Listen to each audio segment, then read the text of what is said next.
Ligne 7 du métro parisien, il y a quelques jours, j'ai vu un tweet d'ailleurs auquel j'ai réagi. Alors, il se passe quoi dans ce tweet? Tu vois une racaille dans le métro, une racaille, une espèce de blaireau, tu vois, à moitié de dos, et qui insulte tout le monde. Alors, dans des termes, je te passe les termes d'une grossièreté. Oui, voilà, fils de pute, nique ta mère, je nique ta sœur, je nique la France, et tous ces gouverneurs, nique ta mère, fils de pute. Ils répètent que ça pendant 10 minutes.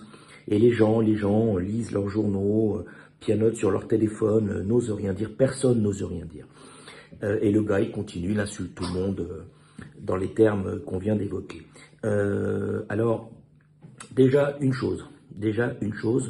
moi, si je suis dans le métro, et que ce mec-là, moi, ce type-là, il traite ma mère de pute, il explique qu'il va niquer ma mère, il me traite de fils de pute.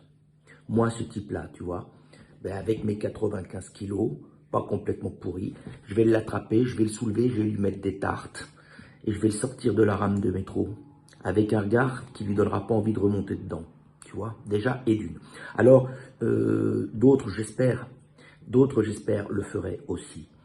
Malheureusement, je comprends que nombre de gens aient peur de réagir, peur de prendre un coup de couteau, parce que le comble, disait une dame en réagissant aussi à ce tweet, à cette vidéo, le comble, c'est que bientôt, celui qui va oser intervenir en demandant à cette racaille de bien vouloir se taire ou de sortir et d'arrêter d'insulter tout le monde gratuitement, la personne qui va oser risque de se faire agresser.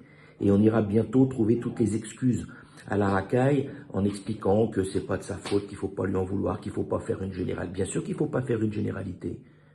Mais déjà, un cas, c'est trop. On n'a pas à tolérer de se faire insulter de cette manière-là. On n'a pas à tolérer de se laisser maltraiter de cette façon-là, gratuitement. Gratuitement, les gens dans ce métro étaient tranquillement installés. Ils n'emmerdaient personne, les gens. C'est lui qui était là à faire son cirque et son cinéma. Alors ces individus-là, je pense qu'à un moment donné, il faut les attraper, il faut les gifler, il faut leur faire comprendre qu'il y a des règles qu'on respecte. C'est tout. Les discours, les belles phrases, et tout ça, il y a un moment, ça suffit pas. Ça suffit plus. Hein. Une bonne volée, parfois, ça remet les idées en place. Voilà ce que je crois quand on a affaire à ce genre de créatures agressives, mauvaises, violentes. Je veux dire, mais ils sont pas récupérables, en tout cas pas dans l'instant, ces gens-là. Hein. Faut un électrochoc, un petit électrochoc, je pense. Hein. Et je pense que nos politiques devraient réagir un petit peu davantage et arrêter de ne formuler que des discours et de nous expliquer tout et n'importe quoi pour excuser quand toi, si tu ne paies pas ta contredanse, c'est tout juste si on ne t'envoie pas les huissiers. Voilà. Allez, à méditer. Ciao, ciao.